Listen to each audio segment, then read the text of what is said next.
Hello everyone, আসসালামু আলাইকুম। আজকে আমি আপনাদের জন্য লিয়ে চলে আসনু গরম গরম ভাপা পিঠা। আর আমরা এই পিঠা কই হচ্ছে ফুয়ারা। অনেকে অনেক নামেই চিনে, ফুয়ারা, ধুপি, ভাপা পিঠা। তো এই ভাপা পিঠা বানানোর জন্য আলো যে চাউল থাকে সেই চাউল ভিজা থুয়া তারপরে হচ্ছে মিশিং দিয়া ভেঙ্গে লিয়ে আইছে। তো মিশিং থেকে আটা কুটে লিয়ে আসার পরে একটা স্যালুন বা একটা ঝাপনা দিয়া ভালো করে সেলা লিল। আর সেলা লওয়ার আগে একটু পানি দিয়া ভালো করে আটাগুলা মেখে লিছে, তারপরে চালিছে।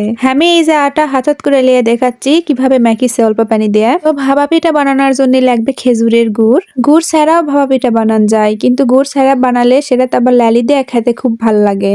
এইদিকে আমি গুড়গুলা ভালো করে একটা বটি দিয়ে ঝুরি ঝুরি করে লিছি। আর তারপরে চলে আসলো চুলাত। আর চুলাত কিন্তু তুলে দিছে ভাপা পিঠা বানানোর জন্য যে পাতিল পাওয়া যায় সে পাতিল। আর পাতিলত কিন্তু দিয়ে দিছে পানি। পানির যখন পলক চলে আসবে তখন কিন্তু ভাপা পিঠা দেওয়া লাগবে। ভাপা পিঠা ভাবত দেওয়ার জন্য ছোট্ট একটা স্টিলের পিরিচ লিয়ে লিছি। স্টিলের খোরাত দিলেও হবে, কিন্তু স্টিলের খোরাত দিলে অনেক বড় বড় হয় ভাপা পিঠা, সেই জন্য আর কি এই সাইজেরই পিরিচ লিয়ে লিছি। আর ভাপা পিঠা বানানোর জন্য যে আটা চালা নিনু সেই আটা দিয়ে দিছি সামান্য একটা লবণ, আর তারপরে আটাগুলা মেখে লিছি।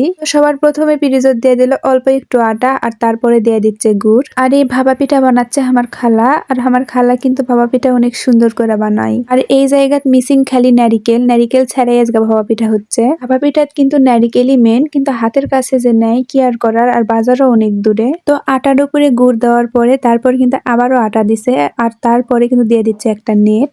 আর এইদিকে ভাপা পিঠার পাতিলত যে পানি গরম দিছিল সেই পানি তো বলক চলে যাচ্ছে, উপর দিয়ে শিশা উঠিচ্ছে। তো তারপরে দিয়ে দিল ভাপা পিঠা। আর তারপরে স্টিলের যে পিরিচটা দিছিল সেই স্টিলের পিরিচ তুলে নিল। আর কিছুক্ষণ পরে ভাপা পিঠার থেকে ভাপ উঠবার লাগিছে, সেই জন্য আবার নামাই নিল পিঠা, কারণ পিঠা হয়ে গেছে। তো প্রথমে যেভাবে পিঠা বানালো এখন সেইভাবে সবগুলা পিঠা বানালিবে। আর এইদিকে গরম গরম ভাপা পিঠা দেখে আমি আর লোভ সামলাবার পারিছি না। আমি করছি হামাক আগে দাও তো, আমি আর না খেয়ে দেখি কেঙ্কা হচ্ছে।